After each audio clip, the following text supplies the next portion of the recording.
Hey there, StarCraft fans! It's Falcon Paladin coming at ya with yet another edition of StarCraft Brood War Remastered. Today it's going to be a match between herO and thewind here on Fighting Spirit. Top left-hand corner is the purple Zerg player. It is herO. And in the bottom right, it is the Korean player. His name is thewind, and he's wearing teal today. So it's another ZVT here on Fighting Spirit. And yeah, Terran players have a lot of options when playing Zerg in the current meta. You can go bio the whole game with science vessel support. You can go bio tank. You can go bio into mech. You can go bio into mech early. You can go into bio to mech in the middle of the game or in the late game, right? Right, we've seen all of those strategies here succeed. And basically, Zerg just needs to adjust to that, right? If they have science vessels, get Scourge. And defilers are paramount to surviving the mid to late game against Terran. We'll see how fast here herO gets his hive and defiler mound. Alright, so well, let's see here. herO is going to do at this rate, it could be an overpool, it could be a 12 hatch, but it's too early to tell.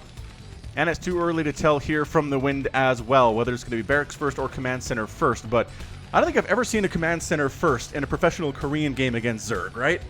Right, so yeah, there's the barracks here at 12 supply. And yep, there we go, 12 hatchery here for herO. So he's not planning on being very aggressive. If he had, he would have gone gas first into a pool and then into a hatch. And is he scouting? Is he scouting with his drone? Oh, I like it. I really enjoy a good scout from this drone here. Just because, I mean, I don't know. I don't feel like Zerg players scout a whole lot. They have overlords, which is some level of scouting, but it's just not enough. And if your opponents happen to go for like a proxy 2-racks and you don't see it, you're gonna die. I mean, I've died to this on ladder before where I feel like I don't have to scout the Terran all that much, and then suddenly they show up with a bunch of Marines and all their SCVs getting pulled, and I am dead because I did not get Sunkens down in time, and I didn't have enough Zerglings, and it's a terrible situation to be in. Losing to that is not very fun. So the drone scout here is beautiful. And again, no gas, which indicates no speed for some time. So I feel like what that means is we're going to see a third hatch coming up sooner rather than later, depending on what the Terran player does. If the Terran expands, then yes, third hatch time. If the Terran does not expand and just makes a factory or another barracks here, then do not expand. But yeah, based on the SCV placement, that is a command center. The drone comes in and says, yes, another command center. Perfect. Let's go ahead and take a third hatchery. And there it is, third hatch coming up, a macro hatch inside the main base. I like it. I like macro hatches. I always forget to make macro hatches. It just feels like I can never afford it because they're very expensive. Look at the gas steal. Oh, this is basically thewind saying, hey, herO, you need to make some lings to deal with this gas steal. I know you don't want to. I know you don't want to make lings here because you don't feel like you need to, but I'm going to make you do it anyway. And behold, the refiner is going to be in a lot of trouble. Front door, supply depot for a bit of a wall, recognizing the threat of a ling flood is sort of here. Although, again, if your opponent doesn't have any gas, there's the cancel on the refinery, getting a refund on part of the money spent on that anyway. Yeah, if there's no gas when you show up at 3 minutes, a speedling attack is not going to happen. Slowlings are the worst thing the Zerg player could do to you, and slowlings really suck and might be the worst units in the entire game. I mean, not for cost, because I think that scouts are actually a good unit. They just cost way too much to be viable in any situation when there are other units that are cheaper and just as good per cost as killing stuff as the scouts are. I remember when scouts were all the rage back in StarCraft 1 before Brood War even came out. People would go mass scout because they're like, hey, this can shoot air and ground. And it's pretty decent against a lot of stuff. I'm going to make mass scouts and wreck everything. Hilarious. I mean, up in the same time, we had the mass mutalisk strategy, which, again, attacks air and ground. Let's make a ton of them. It was a very basic time in StarCraft history, but it's one that I remember fondly. That's a lair. There's your second gas on the way. This feels very much like a mutalisk opening, as no third base has been attempted at all. Thewind needs to start getting some turrets at some point, but not right now. No need to panic. If you see your Zerg opponent is on a lair and 2 gas at 5 minutes, don't freak out. They don't even have a spire yet. They can't get any mutas out to you for another 2, 3, 4 minutes at the most. So what you got to do is wait until you see that spire coming up, and then when the spire is done, you can wait a couple more beats and then start your turrets. Turrets take no time to build at all in comparison to how long it takes to build a bunch of mutalisks after the spire is done. Or rather, during the spire construction. The timing just works out really nice for you. So again, I feel like thewind, as a Korean Terran player, understands what's going on. understands the timing he needs for the turrets, and we should be just fine. I love this Ling spread, though. Look at these guys running around. They're all taking different paths as though they're trying to trick the wind into thinking there aren't 10 Lings coming to kill him. But this packed-in marine structure, it's almost good as a bunker. Just because the Lings can't get a surround on it. And the rain... Oh, is he going to go for it? I would not go for that. That's a bunch of Marines.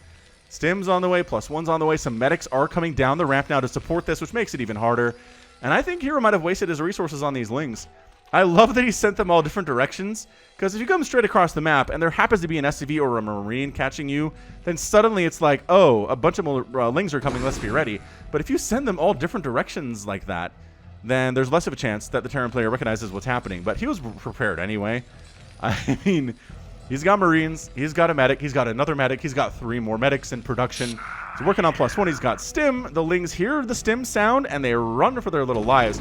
They almost have speed, and now they do, so speed is done. These numbers do not work out for you, Zergling guys. 3 Sunkens coming up back home to defend against this. Lings trying to get a medic. No. No. The push is real, though, from the wind. It's just not going to work for him is the problem as... Well, hang on. These aren't Sunkens yet. I thought those were upgrading to Sunkens. Oh, no. So, the Zerglings back here trying to kill these medics. And really not going to be able to do too well. Oh, maybe okay at it. Oh, 1 Sunken did come up. More Lings popping on out now. And the wind at least forced a ton of Lings out. Everybody's going to die. That's just too many Zerglings now. The ratio is much better for herO. And 7 Mutalisks are on the way. And this is when you start your turrets. And indeed, look at this. Oh, that's a supply depot. No. The wind. Now would be a good time for turrets. Or I guess another thing you can do is just keep pressure on your opponent with a ton of Marines. No, this is bad. This is really, really bad for the wind. Where are your turrets? I spent all this time talking about how your turret timing was excellent, and it's not really working out. There we go. Turret's now getting constructed. I see them. So the Mutaflock is here. I think there should be 7 in all, as they kind of creep in 2 or 3 at a time. 6 of them are here, and there's the 7th. Okay, so 7 Marines flying about, trying to pick off Marines at the edge. Did I say Marines? 7 Mutalisks flying about, trying to pick off Marines at the edge of the group here. It really pays to stay together as a pack. Evolutionarily, that's a good lesson to learn.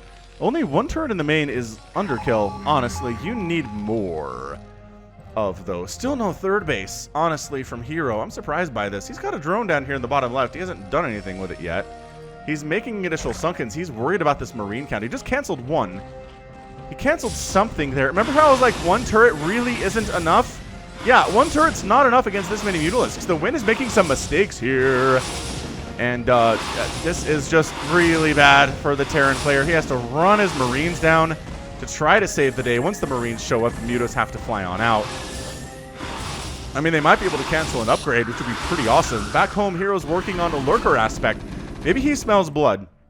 He's not taking a 3rd base, which you really kind of want to do against a Terran player who's got 2 bases up fully saturated and has 34 to 26 workers and an advantage on you, is get a 3rd base, especially if you have map control like this. I mean, the wind isn't moving out anytime soon at this stage. There are too many Lings, there are too many Mutalisks. He doesn't have the upgrades for it. He's defending against the Mutas. They're really scary. A 3rd base would be incredible from herO, but instead, lurker aspect, Hydralisk's on the way, a Queen's Nest coming in. So he's going for Hive very quickly, which I don't... He knows better than I do. He probably feels like he's in a fantastic position, and he is in a fantastic position. Right? These Mutas are great.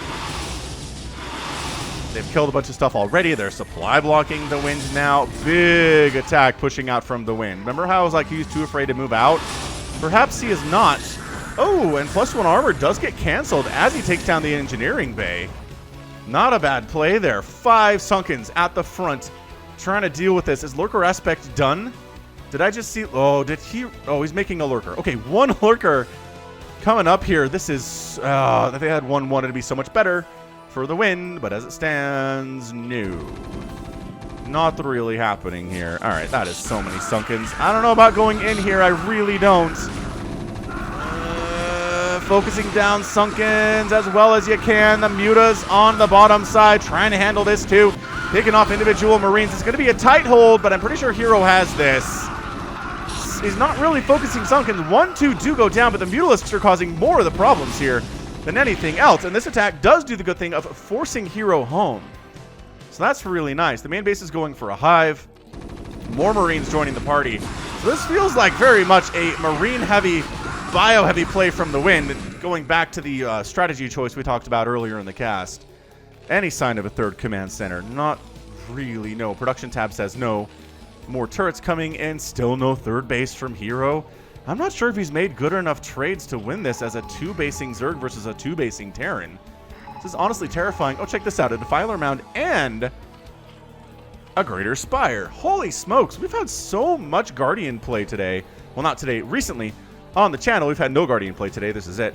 But yeah, recently a lot of Guardian play on the channel, which I'm very surprised about. Guardians are not very popular.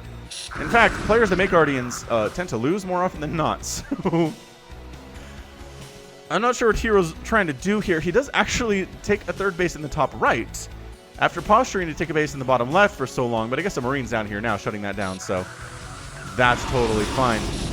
Muta's trying to attack the front, but bunkers are your friend versus Zerglings and Mutalisks, especially if they have turret support. They don't really at the front here, but around the back they do to some level. So 3 Sunkens there. Greater Spire is going to finish. These Mutas want to stay alive, so they could be turned in to Guardians. If they can't be turned into Guardians, well, you have to make more Mutas, and that's even more expensive. So use your existing ones, my friends. Now, this third base is defended as traditionally as 2 Lurkers and a handful of Lings at the top of a ramp. Against Terran, you take the high ground. Against Protoss, you take the low ground. And 2 Lurkers at the top of a ramp can kill a absolute crap ton of bio. So much bio. So 3 Guardians on the way. Oh, they're back here? Yep, they're back here. The wounded Mutas turn into Guardians because then when they turn into Guardians, they go up to full health. It's like a free instant heal. By instant, I mean you have to wait for the Guardian to hatch. But yeah, so third base coming up here. Again, it's late. Is there any answer to these Guardians? I mean, he's got the ability to make Wraiths.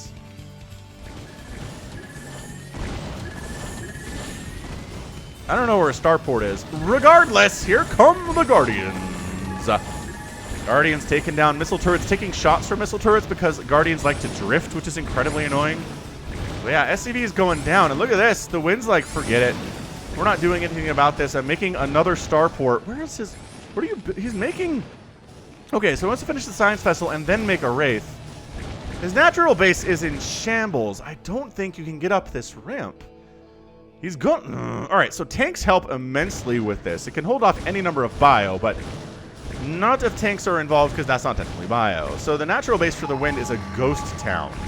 There is barely some gas coming in, but the refinery is going to die very quickly.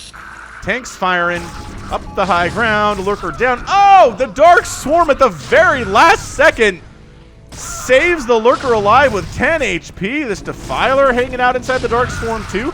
Nidus Canal handled pretty effectively, actually. And this third base is a ghost town, so both players losing a base here. Wraith, get over. Do you have Irradiate done? Irradiate's done. Go irradiate some of this stuff, Science Vessel. Where are you going? Let the chaos begin. Wraith is like, I got this, and the 5 Mutas say, I don't actually think you do. Oh, is he drawing the Mulisks into these bunkers? Yeah, he is. Okay, well, the Mutas are in trouble. They're taking some serious hits there. One of them goes down. One of them has very low HP. Now, the Guardians are undefended, but there aren't any more Wraiths remaining. Lurkers under Dark Swarm attacking this tank. Pull back. Pull back. Do you have any Irradiates left? No. This is an insane game right now. Oh, this Lurker is still alive. Do you have any scans available? You have any scans? You do have a scan available. Kill that Lurker. Not going to do it, eh? All right. What a scrappy match this has been. Guardian dies with 9 kills, which is pretty darn cost efficient. This Mutalisk has 12 HP, should be dead too, and the SCVs come back in. So it's 36 to 35 workers. The Terran player is still up after losing all of those workers to the natural base. Killing the third of herO was a big victory for him. Wow, this is really, really great stuff here. Defending a couple Sunkens, going for another macro hatch off these 2 bases. Is herO going to get mined out soon? I feel like he's going to get mined out soon. If the Wind wins this, I'm going to call it an upset because the Wind's Wikipedia page is about 4 lines and herO's is several pages. But again, this is why we play StarCraft. It's because sometimes this weird stuff happens and players you don't think have a chance totally have a chance. But then there's Dark Swarm and there's Lurkers and suddenly the Wind's micro isn't all that great. He needs to get out of here. There are Lurkers under Dark Swarm. Everything's going to die. You retreat from this position, you fall back to the tanks, you wait for the Dark Swarm to wear off, you wait for the Zerg player to get out from underneath the Dark Swarm, and then you kill everything. You have an Irradiate? You don't have an Irradiate. Yeah, this is better. Falling back to the tanks. And then jumping on top of the Plague Marines. Oh, another Dark Swarm on the tanks. This is herO at his finest right now. 2 base in it at 15 minutes. Not ideal, but making some good trades anyway. Great caster play. There are not enough Science Vessels. Fire Bats in the mix are a genius play, but the Scourge taking down the Science Vessel. Any sign of a third at all from the Wind? No.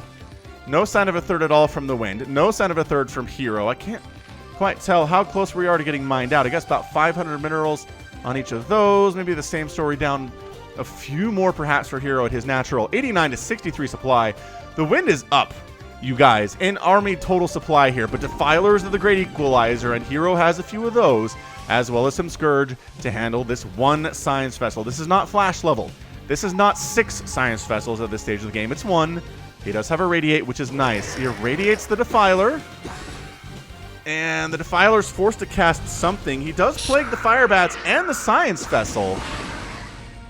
That's not a bad victory. Marching on in here, Dark Swarm comes up, and you gotta get out. The Fire Bats are trying to win the day down below here, but it is just chaos. Another Plague! Ooh! Everything's been plagued, and the Wind has to pull back. He's up 91 to 64 supply, right? It's good, I guess. Third base on the way from herO. Third base actually done from the Wind. Single Lurker trying to stop this. Wow, gets about 3-4 kills before it dies at the very last second. And we're moving into a 3-base versus a 3-base economy, which again, it does favor the Terran. His third base is done, mind you. His third base is complete, and herO's is not. herO's is, there you go. Now it's done. Very close to being done. So, yep, 3-base to 3-base. Bunker defending this way. I'd love to see a few more tanks from the Wind, but he's very gas-starved as he's been building Science Vessels, and they're incredibly gas-heavy. Also, losing access to this gas at the natural base slowed him down quite a bit, too, in that department. Now, both players are moving towards each other's third base, which is gosh darn hilarious. I mean, the north base here for herO is a lot more vulnerable than the one down south is, but the army coming to kill it from herO is perfect. He's got the Dark Swarm, he's got the Lurkers. Everything should die here, no problem. He even plagues these Marines initially. And there's your Consume. Consume is so good. And then, like I said, Dark Swarm, Hydralisk, Lurker, pretty good stuff. The north base by herO is going to die, though. Look at these Lurkers doing some work. The Fire Bat is trying to kill the Lurker. Does get the Lurker. Take down the Defiler. Get the Defiler. Get the Defiler. Get the Defiler. Get the Defiler. Not getting the Defiler. Worried about this happening. His third base is lifted off. No third base income from herO either. A couple drones get killed even. This is the luckiest Defiler of all time. There's been armies sitting here in his general vicinity for a while. He consumed... Did he consume an egg? He consumed an egg. That's how desperate a situation this is right now. Oh, Defiler dies the Fire Bat. Oh, that melee range is so good. Another Plague comes in. That Defiler's in trouble. It's 102 to 70 supply. Is the Wind gonna win this game? Oh, Scourge coming into Science Vessel City down here. No reaction from the Wind at all. Loses a Science Vessel. Another one is severely injured, but the third base from herO is not a thing at the moment. Not happening. I mean, there is teal presence everywhere on the map. He will know if herO is able to expand anywhere or tries to expand anywhere. At least the Wind will be aware of it. 110 to 75 supply. It is just the Wind is up. I don't know that he has the control that herO does, though, as he keeps losing Science Vessels in really bad situations. More and more Fire Bats coming in just to deal with that Dark Swarm, right? Okay, big army up north. You don't really need to go up that ramp. Is that a hatch? Oh, a Nidus Canal is being built just on the edge of that creek. Loving that. Loving that one. These guys have spider mines. I'm not sure that these guys actually have spider mines, but the Vultures are doing some work anyway. It's interesting seeing Vultures sprinkled in here. This very much seems like Bio with some tank support, but it's Bio with Vulture support. Nice Irradiate on that Defiler. Another Irradiate on this Defiler would be brilliant too. But irradiating some Hydra's not bad. Hydra's not good in direct concentrations here. Neither are the Zerglings. Bad engagement from herO. He should not have gone in there. He keeps falling further and further behind. Plague going down on 3 of the 4 Science Vessels. This Defiler wants to get something up before it dies. Not able to do it in his dying breath. The Wind is taking a 4th base. Dude, this is bad for herO. This is really bad for herO. He just hasn't been taking incredible trades. He's trying to take a 3rd base at the 9 o'clock position. The Science Vessel's coming ahead of time, irradiate a couple of the Lurkers, making sure that they die sooner rather than later. Some Lings and Hydras engaged in a situation bad for them. Hydras are here to deal with the Science Vessels, especially the ones that have been plagued, as one from a Hydralisk will kill a Science Vessel that is down at 1 HP. Yeah, boom, boom, boom. Radiate, radiate, radiate. I think you can probably make it up that ramp, I'm going to be honest with you. 120 to 69 supply. The Wind killing it at the moment. That north base, okay, so 12 o'clock and 9 o'clock attempted to be taken by herO here. None of them are done yet. More irradiates happening. There's a Lurker Egg at the ramp blocking the Wind's attempt to get on in. Nice snipe of these Science Vessels. And a Plague getting tossed down too. This is an incredible game. This is a stupidly good game right now. What is happening? I didn't expect this to be this good, I'm not going to lie to you. But it's 115 to 60 total supply. This left side base is done. The 12 o'clock is the only thing that herO has going for him economically. And look who is hanging on to his other bases. The Wind is. Oh, this Lurker doing some work. Already has 5 kills. Everybody coming up this ramp is taking serious hits, but the medics are out of energy because of all the plagues that have been happening. This hatchery is going to fall. The 12 o'clock finally finishes for herO after what feels like an eternity. Natural base, bunkered up, not really defended. I kind of feel like herO had some opportunities to maybe run in here and do some stuff. But it's 120 to 62 supply. Who is this guy? I can't find the Wind on the Smurf name list anywhere. And he just, again, seems like a guy who's a professional Korean Terran player and is apparently really good at StarCraft. Again, he doesn't have fantastic micro. Right? He's lost some Science Vessels that Jaedong would not have lost in this match. But again, having perfect micro is perhaps too much to expect from everybody you watch in the Brood War land, right? There are varying degrees of skill here, and you can have a great game even if not everybody is Jaedong versus Flash. I think that's the lesson this game has taught us. Dude, and this is, I mean, Defiler's just getting picked off, no spells getting cast at all? What is happening right now? 3 Sunkens are here, and these 3/2 Marines are not as afraid of them as they used to be. 2/2 Lurkers and Hydras defending. Doing all right, but that's your good game. And the Wind is your victor in 22 minutes and 35 seconds. Oh, what is happening? What a match. I seriously did not expect to win the Wind to win. And I think that you thought that herO would win as well, right? Let me know in the comments if you expected the herO to win this game. What a match. Just a slugfest in every situation. The Guardians did way more damage than average Guardians do. Wiped out this natural base for some time for the Wind. But herO never got a 3rd base running. This is it. This is the most he got in a 3rd base running. His top right base never had anything going on. The one on the 9 o'clock never had anything going on. This one barely got saturated after the natural got mined out, and the main's been mined out forever. And even with the Defiler tech, even with the Defilers and the Lurkers and the Lings running around causing problems here, some great Plagues, some great Dark Swarms, and some great play from the Scourge. It wasn't enough. It wasn't enough to win here against the Wind with his particular brand of Bioscience Vessel. Oh, there are Spider Mines.